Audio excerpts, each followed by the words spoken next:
Hello मेरे प्यारे students, आप सब कैसे हैं। आई होप आप लोग मस्त होंगे। तो मेरे प्यारे स्टूडेंट्स, क्लास 12th बायोलॉजी कक्षा 12 जीव विज्ञान का जो पहला चैप्टर है जीवों में जनन, जिन्हें हम इंग्लिश में कहते हैं रिप्रोडक्शन इन ऑर्गेनिज्म की, ये पहली क्लास है। आप इस वीडियो को शुरू से लेकर लास्ट तक देखिएगा मेरे प्यारे स्टूडेंट्स, तभी आपको हर एक चीज़ क्लियर होगा, अन्यथा नहीं होगा। ठीक, तो मैं आपको बता दिया हूँ कि आपको वीडियो लास्ट तक देखना है। अगर आप वीडियो पे क्लिक किए हैं छात्र, तो इस वीडियो को लास्ट तक देखिए, ये आपसे रिक्वेस्ट है, तभी आपका जितना भी डाउट होगा सब कुछ क्लियर हो जाएगा ये वीडियो देखने के बाद। मेरे प्यारे स्टूडेंट्स, ये क्लास 1 है, इसकी 4 क्लास आएगी और 4 क्लास में ये चैप्टर कंप्लीट कर दिया जाएगा। फिर उसके बाद नेक्स्ट क्लास आएगी पुष्पी पाथवो में लैंगिजन।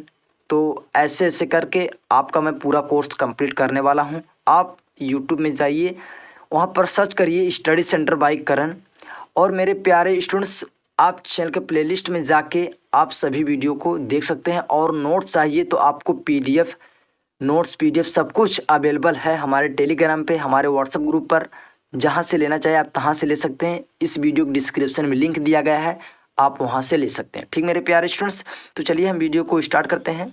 और जो छात्र चैनल पर नए हो, चैनल को सब्सक्राइब कर लेना और साथ ही बेल आइकन को प्रेस कर देना और अपने सभी स्त्री मित्रों यहाँ शेयर कर देना, क्योंकि क्लास बहुत ही महत्वपूर्ण है। इसमें हम बेसिक से आपको बताएंगे, हर एक चीज़ क्लियर करते चलेंगे। ठीक मेरे प्यारे स्टूडेंट्स, आपको वीडियो को शुरू से लेकर लास्ट तक देखना है। हम एक बार पहले भी आपको बता चुके हैं। तो देखिए, मेरा नाम है करण सर और आप जानते हैं। तो आपका चैप्टर 1 है रिप्रोडक्शन इन ऑर्गेनिजम्स की, जीव में जनन, जीरो से हीरो तक का सफ़र है। मेरे प्यारे स्टूडेंट्स, आपको कुछ नहीं आता होगा इस चैप्टर में, तब भी आपको इस चैप्टर का हम मास्टर बना देंगे। ठीक, स्टडी सेंटर हमारे चैनल का नाम है, आप जानते हैं। और सब्सक्राइब किए हैं तो अच्छी बात है, और नहीं किए तो अभी सब्सक्राइब करके और इसको सपोर्ट करिए। और आपको इतना सपोर्ट करना है कि एजुकेशन के मामले में ये सबसे हाईएस्ट चैनल हो। ठीक, तो मेरे प्यारे स्टूडेंट देखिए, हम फॉलो क्या करेंगे, हम पूरा एनसीईआरटी फॉलो करेंगे, एक भी पॉइंट मिस नहीं होने देंगे। एनसीईआरटी की एक एक लाइन पे हमारी पकड़ होगी। ठीक, और टारगेट हमारा क्या है, बोर्ड के साथ, बोर्ड का तो हमारा चल ही रहा है, बोर्ड के साथ नीट और आईआईटी में भी काम आ जाए। ठीक मेरे प्यारे स्टूडेंट्स, और मैं आपको दावे के साथ कह रहा हूँ मेरे प्यारे स्टूडेंट, यदि आप हमारे वीडियो को अच्छे ढंग से देख रहे हैं, एक पॉजिटिव एनर्जी में देख रहे हैं, वीडियो को स्किप नहीं कर रहे हैं, वीडियो को इत्मीनान से, आपका फोकस वीडियो पे है, तो मेरे प्यारे स्टूडेंट्स मैं आपसे वादा करता हूँ, आपका बोर्ड्स तो अच्छा होगा ही, साथ ही में नीट भी अच्छा होगा, साथ ही में आईआईटी भी अच्छा होगा। ठीक, ये मैं वादा करता हूँ। अभी आप समझ जाएंगे कि कैसे पढ़ाने का तौर तरीका क्या है। फेसअप नहीं हूँ, लेकिन फेसअप से अच्छा एक्सप्लेन करूँगा, ये मुझे वादा है आपसे। तो मेरे प्यारे स्टूडेंट्स, हम फॉलो करेंगे एनसीईआरटी, और हमारा टारगेट क्या है, बोर्ड के साथ नीट भी और आईआईटी भी। हम अपना 100% देंगे और आपको अपना 100% लगाना है, बोर्ड में और नीट में टॉप करना है। ठीक, तो चलिए, बायोलॉजी क्लास है, बहुत ही इंटरेस्टिंग चैप्टर है ये। हमारे बोर्ड में 5 नंबर का और नीट में 2 नंबर का पूछा जाता है ये चैप्टर। ठीक, तो आपको इसे जरूर तैयार करना है। तो मेरे प्यारे स्टूडेंट चलिए देखें आज हम क्या पढ़ने वाले हैं, सब कुछ हम आपसे क्लियर करेंगे। तो आज देखिए हम पढ़ेंगे क्या मेरे प्यारे स्टूडेंट्स, आज की इस क्लास में हम पढ़ने वाले हैं जनन। ठीक, व्हाट इज रिप्रोडक्शन। ठीक, व्हाट इज रिप्रोडक्शन, जनन क्या है।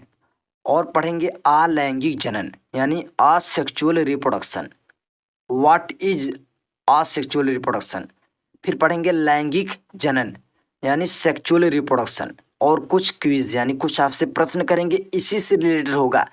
इस वीडियो में जो आपको पढ़ाऊंगा, इस क्लास में जो आपको मैं पढ़ाऊंगा, फिर उसके बाद लास्ट सीन में आपको मैं कुछ क्वेश्चन आपसे पूछूंगा और आपको उस क्वेश्चन का आंसर देना पड़ेगा कमेंट बॉक्स में। मैं बताऊंगा नहीं, मैं अभी आपको पढ़ाते पढ़ाते देखिए इसी से रिलेटेड होगा, जनन क्या है, लैंग्वेज जनन क्या है, इसी से रिलेटेड होगा। और आपको वीडियो लास्ट तक देखना है और आपको कमेंट करना है। जो छात्र वीडियो देखेगा लास्ट तक और उससे कमेंट करना है जो मैं प्रश्न पूछूंगा आपसे। ठीक, ताकि मैं देख सकूं कि मेरा पढ़ाया हुआ कैसा हो रहा है, आपके ऊपर कैसा इफेक्ट पड़ रहा है। ठीक, तो इतनी चीज़ें हम क्लियर करेंगे आपसे आज की इस वीडियो में। जनन क्या है, लैंग्वेज जनन क्या है और लैंग्वेज जनन क्या है, और आपसे कुछ प्रश्न पूछेंगे। ठीक, मुझे पता है कि आप वीडियो को लास्ट तक देखिएगा और चैनल पे पहली बार हो तो चैनल को सब्सक्राइब कर लीजिएगा। तो मेरे प्यारे स्टूडेंट, जैसा कि आप लोग देख सकते हैं यहाँ पर चैप्टर 1 है रिप्रोडक्शन इन ऑर्गेनिजम्स, जीव में जनन। तो रिप्रोडक्शन मतलब क्या होता है, यहाँ पर लिखा हूँ मैं। रिप्रोडक्शन मतलब होता है जनन, ठीक। और इन मतलब होता है में, तो आप लोग समझ जाइए। ऑर्गेनाइजेशन से मतलब होता है जीवों में। तो इन तीनों के मिलाने से हमारा क्या बना है, चैप्टर 1 बना है जीवों में जनन, रिप्रोडक्शन इन ऑर्गेनाइजेशंस, ठीक। ये सब छोटी छोटी चीज़ें हैं जिसको आपको समझना बहुत ही ज़रूरी है, क्योंकि ऐसे आप समझते चलेंगे तो हर एक चीज़ आपको आसान हो जाएगा, आपको कहीं भी दिक्कत नहीं होगा। अभी क्या होगा कि हम इस वीडियो में कहेंगे जनन जनन, रिप्रोडक्शन रिप्रोडक्शन रिप्रोडक्शन बोलते रहेंगे, आप समझ नहीं पाएंगे रिप्रोडक्शन मतलब होता क्या है। तो हमने आपको बता दिया कि रिप्रोडक्शन मतलब होता है जनन होता है, ऑर्गेनाइजेशन मतलब होता है जीवो में, इन मतलब होता है में, ठीक। ये चीज़ क्लियर हो गया। तो सबसे हमारा पहला टॉपिक क्या था मेरे प्यारे स्टूडेंट, जनन क्या है, ठीक। हमने क्या किया, जनन क्या है, तो हम देखेंगे जनन। तो जैसा कि आप यहाँ पर देख सकते हैं मैंने लिखा है जनन क्या है। तो अपने समान संतान उत्पन्न करना ही जनन कहलाता है, ठीक। तो मेरे प्यारे स्टूडेंट्स, आप लोग कल्पना करिए कि एक बैक्टीरिया अपने समान बैक्टीरिया को उत्पन्न कर रहा है। यहाँ पर क्या लिखा गया है, आप थोड़ा केयरफुली वीडियो को देखिएगा कि अपने अपने समान संतान उत्पन्न करना ही जनन कहलाता है, ठीक। मतलब अपने समान मतलब खुद जैसा, संतान मतलब बच्चे, उत्पन्न मतलब जन्म करना ही मतलब जन्म देना ही जनन कहलाता है। तो आप देख रहे होंगे एक छोटा सा जो बैक्टीरिया है वो बैक्टीरिया को उत्पन्न कर रहा है, एक मनुष्य जो इतना बड़ा है वो मनुष्य को उत्पन्न कर रहा है, एक पशु अपने समान पशु को उत्पन्न कर रहा है। मेरा कहने का मतलब यही है कि जो जिस कंडीशन में है वो उसी कंडीशन को फॉलो करते हुए वो वैसे ही संतान को उत्पत्ति करेगा, ठीक। एक बैक्टीरिया अपने समान बैक्टीरिया को उत्पन्न कर रहा है, एक मनुष्य अपने समान मनुष्य को उत्पन्न कर रहा है, एक कुत्ता अपने समान कुत्ता को उत्पन्न दे रहा है। उत्पन्न मतलब जन्म दे रहा है। तो आप लोग समझ गए होंगे क्या कहने का मतलब है कि अपना समान संतान उत्पन्न करना ही जनन कहलाता है। अपने मतलब खुद के जैसा समान, ठीक। अपने समान मतलब खुद के समान, संतान मतलब बच्चा, ठीक। बच्चे बच्चे संतति जो भी कहना चाहे, उत्पन्न मतलब होता है जन्म, करना ही देना ही मतलब करना ही मतलब देना ही जनन कहलाता है। अपने जैसा बच्चा पैदा करना ही जनन कहलाता है। ये आपकी भाषा मैंने बताया, और किताबी भाषा में क्या लिखा गया है, अपने समान संतान उत्पन्न करना ही जनन कहलाता है, ठीक। आई होप आपको सब कुछ क्लियर हो गया होगा, ठीक। तो आप लोग कल्पना करिए मेरे प्यारे स्टूडेंट्स कि ये पूरी दुनिया अपने आप को कैसे बनाती है, ये पूरी दुनिया अपने आप को डेवलप कैसे करती है, कैसे एक जीव की जाति प्रजाति आज भी इस दुनिया में जीवित है। कारण क्या है, कारण यही है मेरे प्यारे स्टूडेंट्स, जनन। क्योंकि उन्होंने जनन किया है। क्या हुआ, एक जीव जन्म लिया और मर गया, लेकिन उसके जैसे जीव जंतु आज भी इस दुनिया में उपस्थित हैं। कारण क्या है, कारण है जनन। मनुष्य 8 से 10,000 साल पहले भी था और आज भी है, पर उनमें और हम में बहुत सारी समानताएं और बहुत सारी विसमानताएं हैं। क्या हुआ कि एक जीव जन्म लिया और वह मर गया, लेकिन उसके जैसे संतान कैसे इस दुनिया में उपस्थित है, कैसे, जनन की सहायता से, क्योंकि उन्होंने जनन किया था। अन्यथा उनका अस्तित्व मिट गया होता, उनकी जाति प्रजाति मिट गई होती, ठीक। मेरे प्यारे स्टूडेंट्स, आपको ये सब नॉलेज में लेना चाहिए कि पूरी दुनिया अपने आप को कैसे डेवलप करती है, क्या कारण है।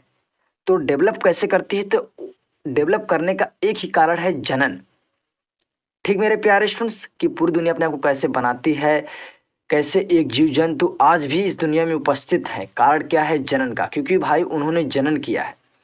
तो एक चीज़ ये हमको क्लियर हुआ कि हर जीव में एक समानता तो फिक्स है, वह है जनन की, ठीक। मेरे प्यारे स्टूडेंट्स, चलिए हम आगे अब देखते हैं।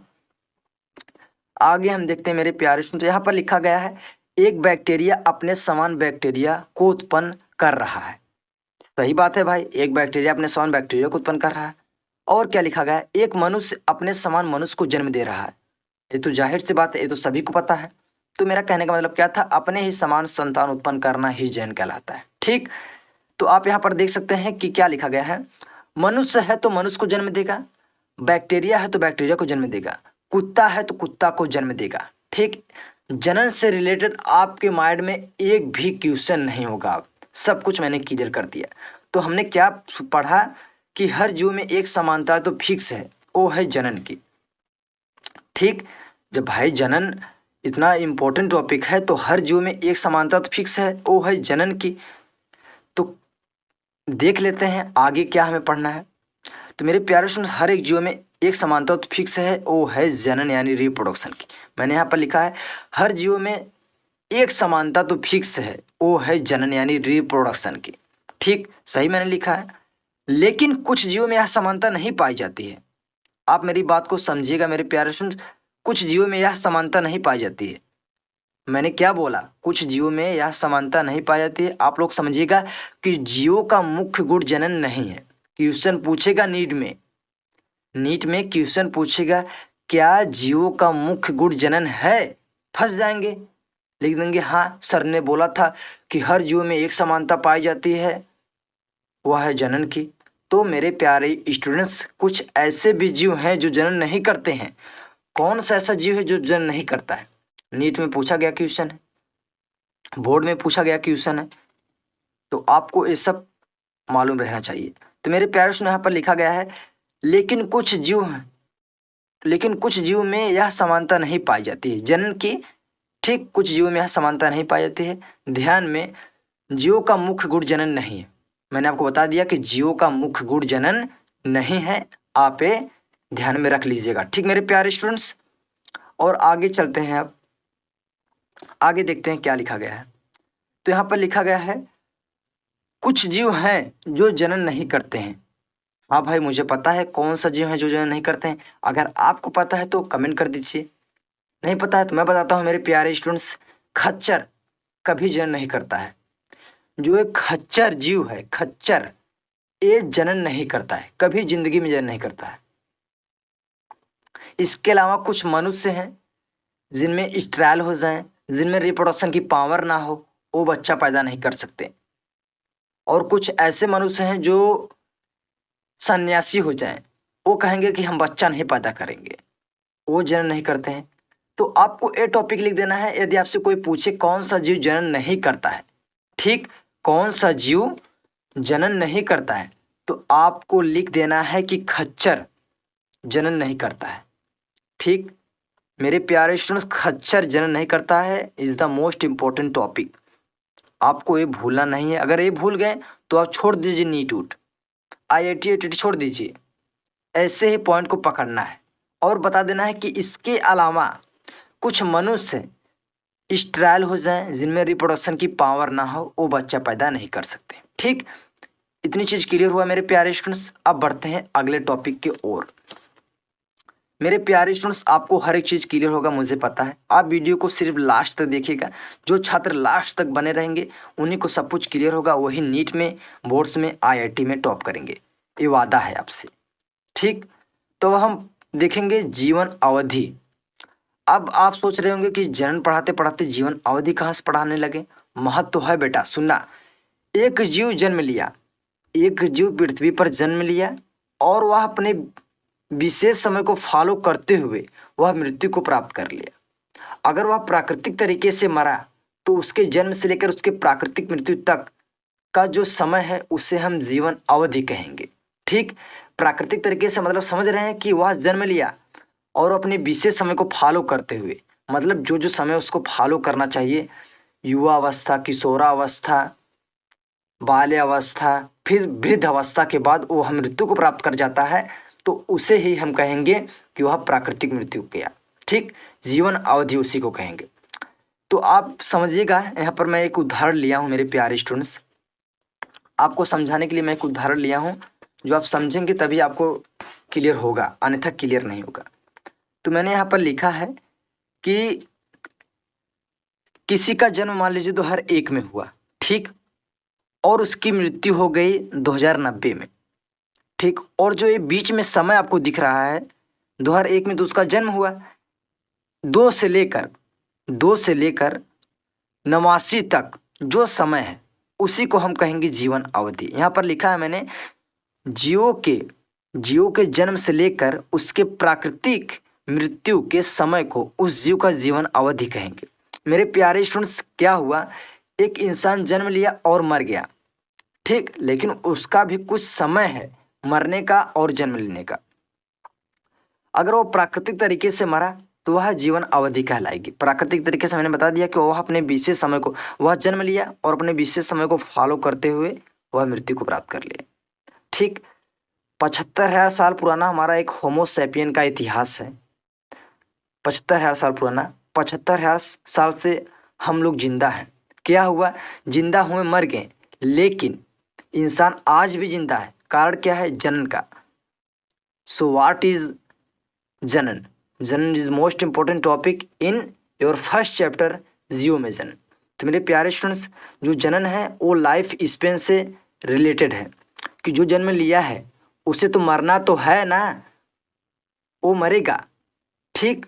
और कब मरेगा वहाँ पर बताया गया है कि देखिए, जो जीव जन्म लिया है वह अपने विशेष समय को फॉलो करते हुए वह मृत्यु को प्राप्त कर जाएगा, ठीक। और आप कुछ इसमें ज़्यादा दिमाग लगाने की जरूरत नहीं है, ठीक मेरे प्यारे स्टूडेंट्स। कि जिसका मान लीजिए 2001 में जन्म लिया और उसकी मृत्यु 2090 में हो गई, ठीक। जो ये बीच में समय है 2003, 2004, 2005, 2006, जो ऐसे ऐसे करके समय है 2089 तक, इसी को हम कहेंगे जीवन अवधि, ठीक। तो मेरे प्यारे स्टूडेंट्स, यहाँ से टॉपिक हमारा क्लियर हो गया। अब यहाँ से क्वेश्चन कैसे बनेंगे, बोर्ड में पूछा जाएगा कि यार सभी जीव मरते हैं, क्या कोई ऐसा जीव है जो अमर है, जो कभी नहीं मरता है? हाँ, ऐसा जीव है। वो कौन सा जीव है वो मैं आपको बताता हूँ। तो यहाँ पे आप देख लीजिए मेरे प्यारे स्टूडेंट्स कि जीवन को हम कहते हैं लाइफ और स्पेन को कहते हैं अवधि। तो इन दोनों के मिलाने से बना है जीवन अवधि, ठीक। जीवन अवधि, लाइफ स्पेन, ठीक। तो ये चीज़ क्लियर हुआ मेरे प्यारे स्टूडेंट्स। अब हमारा था दूसरा टॉपिक। दूसरा टॉपिक में हम क्या देखने वाले हैं कि मान लीजिए इस दुनिया में जो जन्म लिया है वो मृत्यु को प्राप्त करेगा, उसको प्राकृतिक मृत्यु तक मरना ही है, उसको प्राकृतिक मृत्यु तक मरना है तो निश्चिंत है। लेकिन कुछ ऐसे जीव हैं जो कभी नहीं मरते हैं। ये तो बहुत ही आश्चर्यजनक बात है, इसे आपको जरूर समझना चाहिए। मुझे विश्वास है आप इसे जरूर समझेंगे। लेकिन इस दुनिया में कुछ ऐसे जीव हैं जो कभी नहीं मरते हैं, वो अमर हैं। कौन जीव भाई अमर हैं वो भी हम देख लेते हैं। कैसे अमर है, क्या कारण है, क्यों अमर है, सब कुछ क्लियर होगा, एक भी टॉपिक छूटेगा नहीं। तो यहाँ पर देखिए, एक कोशीय जीव मतलब समझ रहे हैं, जिनके पास एक केंद्रक हो, जिनके पास एक ही माइक्रोकांडिया हो, जिनके पास एक ही जनक हो, मतलब जिसके पास एक ही केंद्रक, मतलब समझ रहे हैं ना। मान लीजिए आपको हम समझा दे रहे हैं। मान लीजिए देखिए कोई एक जीव है, ठीक। मान लीजिए कोई एक जीव है, इसके पास एक केंद्रक है, ठीक। इसने क्या किया, अपने केंद्रक को दो बनाया, ठीक। अपने केंद्रक को देखिए, अपने केंद्रक को दो कैसे बनाता है यार। देखिए इसने केंद्रक को दो बनाया, फिर इसने दो जीव बना दिया। देखिए ये बताइए, इसके अंदर का माइक्रोकांडिया मरा क्या, इसके अंदर का गोल्जी बॉडी मरा क्या, इसके अंदर का केंद्रक मरा क्या? नहीं ना। तो मरना कहाँ पर आया, आप मुझे बता सकते हैं? ये विभाजन कर रहे हैं ना मेरे प्यारे स्टूडेंट्स, ये विभाजन के बाद नए नए संतति का निर्माण कर देंगे, मरने का चांस ही नहीं है। यही कारण है कि इनके पास एक ही केंद्रक होता है। एक विभाजन के बाद देखिए, विभाजन करते हैं, विभाजन के बाद नए नए संतति का निर्माण कर देते हैं। यही कारण है कि एक कोश के जीव नहीं मरते, ये ऐसे ऐसे करते जाएंगे और आगे ऐसे ऐसे बनाते जाएंगे, ठीक। कारण है कि यही एक कोश के जीव नहीं मरते, ठीक। तो आपको ये चीज़ क्लियर हो गया होगा, मुझे विश्वास है। तो अभी आपको आगे और हम कुछ बताते हैं। जैसे उदाहरण में ले लीजिए amoeba Euglena protozoa, amoeba Euglena protozoa paramecium, ये उदाहरण हैं। ये एक कोषीय जीव हैं, ठीक। इनके पास एक ही केंद्रक होता है और ये मरते उड़ते नहीं हैं। ये विभाजन करते हैं, विभाजन के बाद नई नई संतति का निर्माण कर देंगे, एक से एक, एक के बाद दो, दो के बाद चार, चार के बाद आठ, आठ के बाद 16, ऐसे बना लेंगे और मरने को कुछ है ही नहीं। तो मरेंगे क्या भाई? जब मरने को कुछ रहता तभी नहीं मरते, बट मरने को कुछ है ही नहीं इनके पास। तो अभी आपको जो डाउट होगा क्लियर हो जाएगा। तो एक कोषीय जीव दुनिया में अमर है, ठीक। क्या कारण है अमर है? अब भाई कारण क्या है कि अमर है? देखिए कारण क्या है अमर है कि एक कोषीय जीव का अमर है। तो देखिए एक जीव है, इसके पास एक केंद्रक है। इसने क्या किया, अपना केंद्रक को दो बनाया। दो बनाने के बाद अपने केंद्रक को तोड़कर इन्होंने दो भागों में विभाजित कर दिया। विभाजन किया ना, विभाजन के बाद दो नई संतति का निर्माण हो गया। Very simple. देखिए इसके पास एक केंद्रक है, ये कोई जीव है, अमीबा मान लीजिए, ये अमीबा है और इसके पास एक केंद्रक है। इसने क्या किया, अपने केंद्रक को दो बनाया, ठीक। एक समय होता है, भी इनका भी कुछ समय होता है, इनका केंद्रक दो बनेगा, ठीक। अपने केंद्रक को चपटा करके दो बनाएंगे। दो बनाने के बाद ये उस जो केंद्रक है उसे विभाजन कर देंगे। विभाजन के बाद क्या होगा, विभाजन के बाद दो नई संततियों का निर्माण हो जाएगा, जैसे यहाँ पर हो गया है, ठीक। यही कंडीशन यहाँ पर है और कुछ ज़्यादा दिमाग आपको लगाने की जरूरत नहीं है। उदाहरण में आप लिख देना कि अमीबा, प्रोटोजोआ, पैरामीशियम, यूग्लिना, ये एक कोशिकीय जीव है। तो हम एक कोशिकीय जीव को अमर क्यों कहते हैं? तो यहाँ पर मैंने लिखा है, आप समझ लीजिए कि एक कोशिकीय जीव जो अपनी संतति का निर्माण करता है, वो विभाजन के बाद नई नई संततियां बना लेगा और वे संतति मरते नहीं हैं। एक के बाद दो, दो के बाद चार, चार के बाद आठ, और ऐसे जीवन चलेगा और इसमें कुछ है नहीं मेरे प्यारे स्टूडेंट्स, ठीक। तो हमने यहाँ पर क्या लिखा गया है कि यही कारण है कि एक कोशिकीय जीव नहीं मरते हैं। तो ये नीट में पूछा गया क्वेश्चन है 2017 में, आपको इसे जरूर तैयार कर लेना चाहिए। ये मैं आपको सजेस्ट कर रहा हूँ, ठीक मेरे प्यारे स्टूडेंट्स। ये चीज़ क्लियर हो गया ना। अब हम बढ़ते हैं अपने अगले टॉपिक की ओर। कोई भी टॉपिक आपको क्लियर ना हो तो मेरे प्यारे स्टूडेंट्स आप हमें कमेंट करके बता देना, फिर से हम आपको वीडियो बना के बता देंगे कि हाँ ये है। अब हम देखेंगे कुछ जीवों का जीवन काल। अब आप सोच रहे होंगे कि हम इनका जीवन काल जानकर क्या करेंगे। अभी महत्व है बेटा, अभी देखना। अभी हम आपको बताते हैं कि देखिए जो एलिफेंट है वो 65 से 70 वर्ष जीवित रहती है, ठीक। और जो रोज यानी गुलाब है वो 5 से 7 वर्ष जीवित रहती है। राइस प्लांट मतलब जिसे हम धान का पौधा कहते हैं, वो 3 से 7 माह तक जीवित रहता है। बनियान ट्री यानी जिसे हम बरगद का पेड़ कहते हैं, वो 400 साल जीवित रहता है। सोच रहे हैं 400 साल प्लस जीवित रहता है बनियान ट्री। और देख लेते हैं ये चीज हुआ। और बनाना ट्री जिसने हम कहते हैं केला, वो 2 से 3 वर्ष जीवित रहते हैं। और जो डॉग है वो 22 वर्ष जीवित रहते हैं। और जो बटरफ्लाई यानी क्या उसे बोलते हैं तितली, वो 1 से 2 वीक जीवित रहती है। और जो फ्रूट फ्लाई यानी है फल मक्खी, वो 2 वीक जीवित रहती है। इनका फिक्स है और उनका फिक्स नहीं है। तो यहाँ पर और क्या है, पैरट यानी तोता 140 वर्ष जीवित रहते हैं। क्रोकोजाइल यानी मगरमच्छ 60 वर्ष जीवित रहते हैं। हॉर्स यानी घोड़ा 40 से 50 वर्ष जीवित रहते हैं। टॉर्टॉइस यानी कछुआ 100 से 150 वर्ष जीवित रहते हैं। क्रो यानी कौवा 15 वर्ष जीवित रहते हैं। काऊ यानी गाय 22 वर्ष जीवित रहते हैं। एलिफेंट यानी हाथी 65 से 70 वर्ष जीवित रहते हैं। डॉग यानी कुत्ता 22 वर्ष जीवित रहते हैं। अब आप सोच रहे होंगे कि हमको इनका जीवन काल जानकर क्या फायदा हुआ। तो इसमें कॉन्सेप्ट है, अभी आपको क्लियर करता हूँ कि क्या कारण है, मैंने आपको बताया है। तो यहाँ पर आप देख सकते हैं कि जो पैरट है पैरट बोले तो तोता, ये 140 वर्ष जीवित रहते हैं। ठीक। और आपको यहाँ पर क्रो दिया गया है, यानी कौवा, ये 15 वर्ष जीवित रहते हैं। ठीक। और जो दिखने में इनकी आकृति है समान है, सिर्फ कौवा क्या है काला है और पैरट क्या है हरा है, बस डिफरेंस यही है, और इनकी आकृति सेम है। ठीक। और आपको एक ये हो गया, और आप यहाँ पर देख सकते हैं बनियान ट्री। ठीक। बनियान ट्री जिससे हम कहते हैं बरगद का पेड़। बरगद का पेड़ ज़्यादा बड़ा तो नहीं होता है, लेकिन 400 साल प्लस जिंदा रहता है।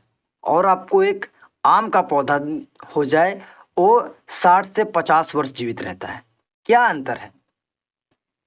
तो यहाँ एक चीज आपको क्लियर हो रहा है मेरे प्यारे स्टूडेंट्स, कि आकार का जीवन अवधि से कोई संबंध नहीं है। यहाँ आप देख रहे हैं कि आकार का जीवन अवधि से कोई संबंध नहीं है, कि हाँ भैया ये हाथी हैं तो ये ढेर दिन तक जीवित रहेंगे। 65 वर्ष केवल जिंदा हैं, 65 से 70 वर्ष। और जो तोता है इनसे बहुत छोटा है। क्या पता चला कि हाथी पैर रख दिया तो तोता तो पिदुला हो जाएंगे, बट 140 वर्ष जीवित रहते हैं ये तोता, और ये हाथी 65 से 70 वर्ष। हाथी इतना बड़ा लगता है देखने में, गाँव में आ जाता है तो सभी लोग देखने लगते हैं, हाँ यार हाथी इतना बड़ा। तो देख रहे हैं, तो आपको कॉन्सेप्ट यही क्लियर हुआ कि आकार का जीवन अवधि से कोई संबंध नहीं है। क्वेश्चन पूछ देगा क्या आकार से जीवन अवधि में संबंध है, तो पता नहीं रहेगा, तो डाउट रहेगा। तो मैंने आपको डाउट क्लियर कर दिया। तो तोता 140 वर्ष जीवित रहता है, कौवा यानी 15 वर्ष जीवित रहता है। ठीक। और हम देखते हैं कि आम है जो 40 से 60 वर्ष जीवित रहता है, और बरगद 140 वर्ष 400 प्लस वर्ष जीवित रहता है। ठीक। तो अब हम देखेंगे जनन के प्रकार। ये चीज क्लियर हो गया। अब हम देखेंगे जनन के प्रकार, टाइप ऑफ रिप्रोडक्शन। जनन के प्रकार। टाइप मतलब होता है देखिए प्रकार, ऑफ मतलब के, रिप्रोडक्शन मतलब जन्म। ठीक। ये चीज क्लियर हुआ। अब हम बढ़ते हैं अपने अगले टॉपिक के ओर। तो मेरे प्यारे स्टूडेंट्स, यहाँ पे आप देख सकते हैं मैंने लिखा है जनन के प्रकार, टाइप ऑफ रिप्रोडक्शन। मैं आपको इंग्लिश भी बताता चल रहा हूँ, क्योंकि आपको थोड़ा इंग्लिश की जानकारी लेना है, क्योंकि आपको चल के आगे इंग्लिश ही मिलेगी। कोई भी कॉम्पिटिटिव एग्जाम की तैयारी करिए, बिना इंग्लिश के कुछ नहीं होगा। आपको इंग्लिश तो आना ही आना है। जो छात्र इंग्लिश नहीं पढ़ पाते हैं वो हमें कमेंट करके बता दीजिएगा, उन लोगों के लिए एक नया चैनल क्रिएट करके उनको इंग्लिश पढ़ना सिखाया जाएगा। ठीक। देखिए जनन के प्रकार। तो देखिए जनन 2 प्रकार के होते हैं, अलैंगिक जनन और लैंगिक जनन। अलैंगिक जनन को कहते हैं हम सेक्सुअल रिप्रोडक्शन, और लैंगिक जनन को कहते हैं असेक्सुअल रिप्रोडक्शन कहते हैं, और लैंगिक जनन को कहते हैं सेक्सुअल रिप्रोडक्शन। ठीक। क्या कहते हैं? अलैंगिक जनन को कहते हैं असेक्सुअल रिप्रोडक्शन, और लैंगिक जनन को कहते हैं हम सेक्सुअल रिप्रोडक्शन। ठीक। क्लियर हुआ? क्लियर क्यों नहीं होगा भाई? इतने मेहनत से आपको पढ़ाया जा रहा है, क्लियर होने के लिए नहीं।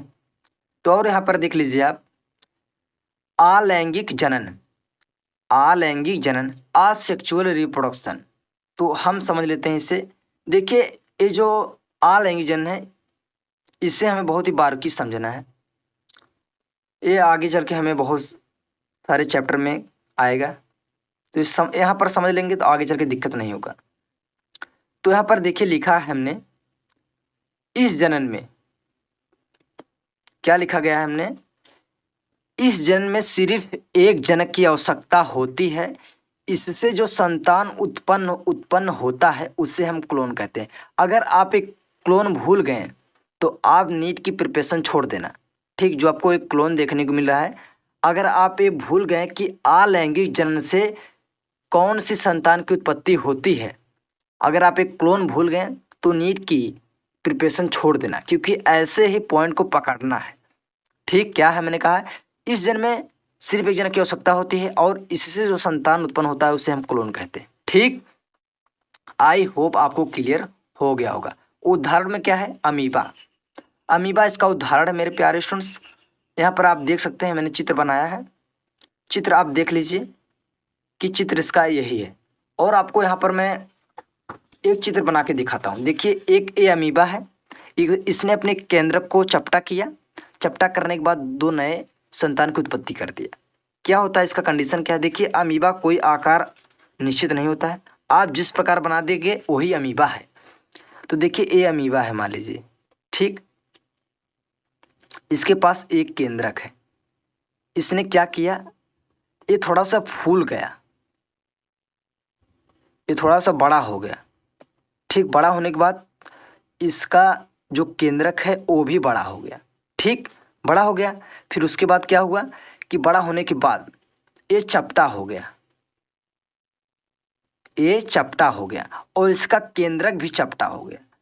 तो केंद्रक चपटा होने के बाद जो केंद्रक चपटा हुआ, देखिए यहाँ से कट कर, यहाँ से कट कर ऐसे यहाँ से कट जाएगा और कटने के बाद दो नए संतान की उत्पत्ति कर देगा ऐसे ऐसे,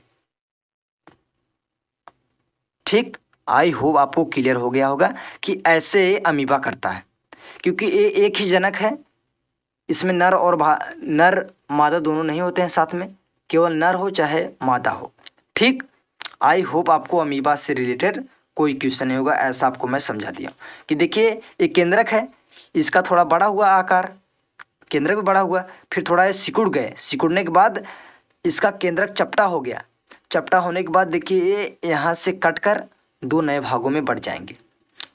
जैसा आपको बता रहा हूँ मेरे प्यारे स्टूडेंट, शायद ही आपने ऐसा कहीं समझा होगा, ठीक।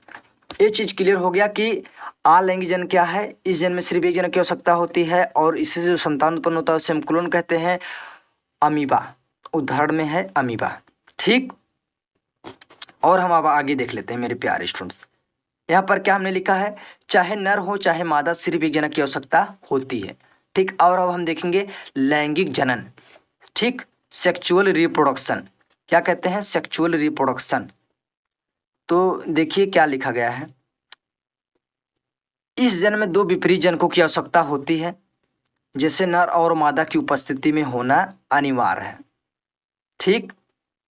ये जो सेक्सुअल रिप्रोडक्शन है, इस जन्म में दो विपरीत जनकों की आवश्यकता होती है। जो सेक्सुअल रिप्रोडक्शन है ये नर और मादा होंगे, मतलब पुरुष और महिला होंगे। नर से होता है देखिए पुरुष और मादा से होता है महिला।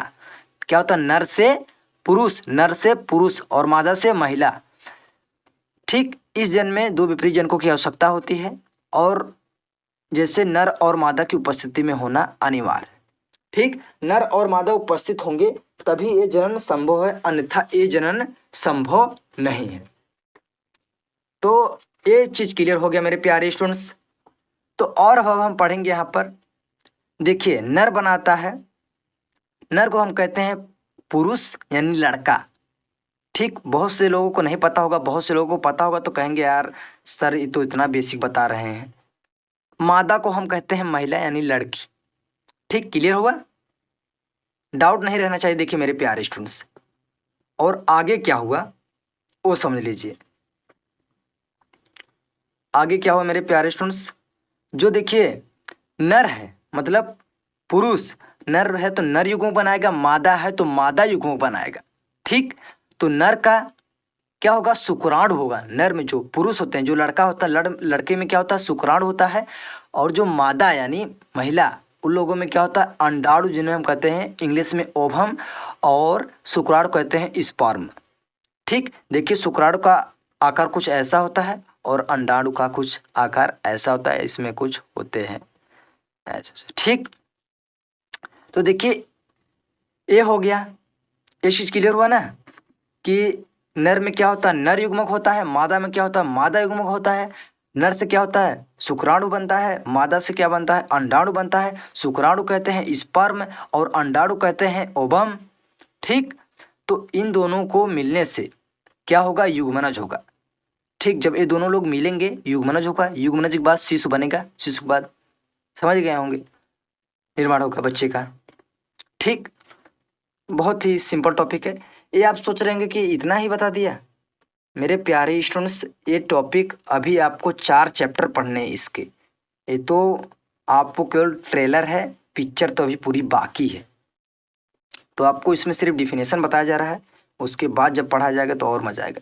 अब हम पढ़ेंगे लैंगिक जनन, अलैंगिक जनन और लैंगिक जनन में अंतर, क्या अंतर है, अलैंगिक में और लैंगिक में क्या अंतर है, वो चीज़ भी हम देख लेते हैं। तो देखिए मेरे प्यारे स्टूडेंट्स, क्या अंतर है, अंतर समझ लीजिए। तो अंतर हम आपको बता दे रहे हैं, बहुत ही बारीकी से बताएंगे। तो देखिए, जो अलैंगिक है यानी सेक्सुअल रिप्रोडक्शन, इसमें केवल एक जनक की आवश्यकता होती है और इससे जो संतान उत्पन्न होता है उसे हम क्लोन कहते हैं, मैंने आपको बता दिया है।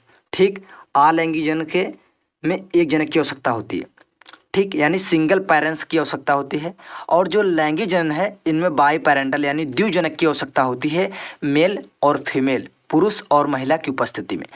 ठीक, देखिए इसमें एक जनक पाए जाएंगे, इसमें द्विजनक पाए जाएंगे। चीज क्लियर हुआ ना। और क्या हुआ, नर है, देखिए पुरुष है और महिला है, तो जो नर है और मादा है, तो नर है क्या करेगा, नर युग्म बनाएगा और मादा क्या करेगा, मादा युग्म बनाएगा। इन दोनों के मिलने से युग्मक जनन होगा। क्या होगा, युग्मक जनन हो गया। जब देखिए, जब नर युग्म बनाएगा, जब नर युग्म बनाएगा और मादा मादा युग्म बनाएगा, तब ये दोनों के मिलने से युग्मक जनन होगा। इसमें क्या होगा, युग्मक जनन अनुपस्थित होगा, क्योंकि इसमें एक ही जनक है, इसमें युग्मनज बन ही नहीं रहा है, तो इसमें क्या होगा, युग्मनज अनुपस्थित होगा। ठीक, जब युग्मनज होगा तो क्या होगा, युग्मनज का बनना ही हम कहते हैं गैमेटोजेनेसिस। युग्मनज का बनना की क्रिया को हम कहते हैं गैमेटोजेनेसिस, इंग्लिश में कहते हैं। ठीक, और जब युग्मक बना है तो निषेचन होगा, और इसमें निषेचन नहीं होगा, क्योंकि जब युग्मक नहीं बना है तो निषेचन कैसे होगा। जब भाई एक ही जनक है तो युग्मक कहाँ से आएगा। ठीक, तो इसमें निषेचन अनुपस्थित होगा, इसमें युग्मक जनन अनुपस्थित होगा। ठीक, और देखिए जब इसमें निषेचन होगा, फर्टिलाइजेशन हम बोलते हैं निषेचन को, जब इसमें निषेचन होगा तो जाइगोट बनेगा। ठीक, जाइगोट बनेगा, तो इसमें जाइगोट भी अनुपस्थित होगा, युग्मनज भी अनुपस्थित होगा। क्या होगा, युग्मनज भी अनुपस्थित होगा। निषेचन के बाद जाइगोट बनेगा, तो इसमें जब इसमें निषेचन भी नहीं हुआ है तो जाइगोट बनेगा क्या, जब है ही नहीं तो बनेगा, जब बनेगा नहीं तो है ही क्या। ठीक, तो क्लियर हुआ कि नहीं। तो यहाँ पर सीधा सीधा फंडा है मेरे प्यारे स्टूडेंट्स की, देखिए इसमें केवल दो जनक की आवश्यकता होती है, जो लैंगिक जनन है, इसमें केवल एक जनक की आवश्यकता होती है। ठीक, जब इसमें दो जनक की आवश्यकता होती है तो जब नर और मादा रहेंगे तो नर देगा नर युग्मक, मादा देगा मादा युग्मक, इन दोनों के मिलने से युग्मक जनन होगा। तो जब इनमें एक ही जनक है तब इनमें कहाँ से युग्मक मिल रहा है, तो इसमें युग्मक जनन अनुपस्थित होगा। ठीक, तो युग्मक जनन होगा, युग्मक जनन को बनने की क्रिया को हम कहते हैं गैमेटोजेनेसिस। तो जब युग्मक बना है तो निषेचन होगा, इसमें निषेचन भी नहीं होगा, क्योंकि जब बना ही नहीं है तो होगा क्या। ठीक, तो जब निषेचन होगा तो जाइगोट बनेगा, जब इसमें निषेचन ही नहीं होगा तो जाइगोट कहाँ से बनेगा। ठीक, तो अब होता है क्या, अर्धसूत्री विभाजन होता है। ठीक, अर्धसूत्री विभाजन होता है, तो 2n है तो NaN होगा। अगर 2n है, अगर लैंगिक जनन में क्या होता है, अर्धसूत्री विभाजन होता है, और जो अलैंगिक जनन है इसमें समसूत्री विभाजन होता है, जो रहेगा वो वैसे ही रहेगा। ठीक, आपको अगले स्लिप में हम दिखाते हैं मेरे प्यारे स्टूडेंट्स क्या क्या फंडा है इसमें। तो देखिए, समसूत्री विभाजन का मतलब समझिएगा कि देखिए मनुष्य में गुणसूत्रों की संख्या कितनी होती है, 46। ठीक, क्रोमोसोम की संख्या कितनी होती है, 46। तो 46 होता है, तो देखिए 46 क्या, मेरे प्यारे स्टूडेंट आपको मैं समझा दे रहा हूँ अर्धसूत्री और समसूत्री विभाजन क्या है। तो देखिए जो 46 गुणसूत्र होता है, पुरुष में कितना होता है, 23, और मादा में कितना होता है, 23। इन दोनों के मिलने से होता है 46। ये अपना आधा गुणसूत्र किसको देंगे, एक नए बच्चे को जन्म देने के लिए ये अपना आधा गुणसूत्र देंगे, तो मतलब हुआ अर्धसूत्री विभाजन, क्योंकि इन्होंने अपना गुणसूत्र आधा दिया। जो आ लैंग्वेज जन है ये पूरा देगा, इसके पास जितना होगा ये इतना दे देगा। ठीक, क्योंकि इसमें एक ही जनक है, इसके पास जितना होगा ये उतना ही देगा। तो आप समझ रहेंगे कि आपकी आकृति कौन बनाता है, एक जीव की आकृति कौन बनाता है, संरचना कौन बनाता है, क्रोमोसोम। क्रोमोसोम मतलब गुणसूत्र उसकी आकृति बनाता है, यही कारण है। तो अर्धसूत्री विभाजन होता है सेक्सुअल रिप्रोडक्शन में, यानी लैंगिक में अर्धसूत्री विभाजन होता है और अलैंगिक में समसूत्री विभाजन होता है। ठीक, ये चीज क्लियर हुआ ना मेरे प्यारे स्टूडेंट्स। तो और समझ लीजिए अगुणित है, मतलब अगर 2n है, मतलब अगर समझ रहे हैं कि अगर 46 गुणसूत्र है तो 46 देगा, अगर 23 गुणसूत्र है तो 23 देगा। ठीक, अगर अगुणित है तो अगुणित होगा। ठीक, अगर द्विगुणित है द्विगुणित, अगुणित है तो अगुणित। तो इसमें क्या होगा, अगर द्विगुणित है तो अगुणित कर दिया जाएगा। ठीक मेरे प्यारे स्टूडेंट्स, अगर 46 गुणसूत्र है तो इसमें 23 नर से और मादा से लिया जाएगा, और इनमें क्या होगा कि विविधता आएगी। ठीक मेरे प्यारे स्टूडेंट्स, आप लोग समझ गए होंगे।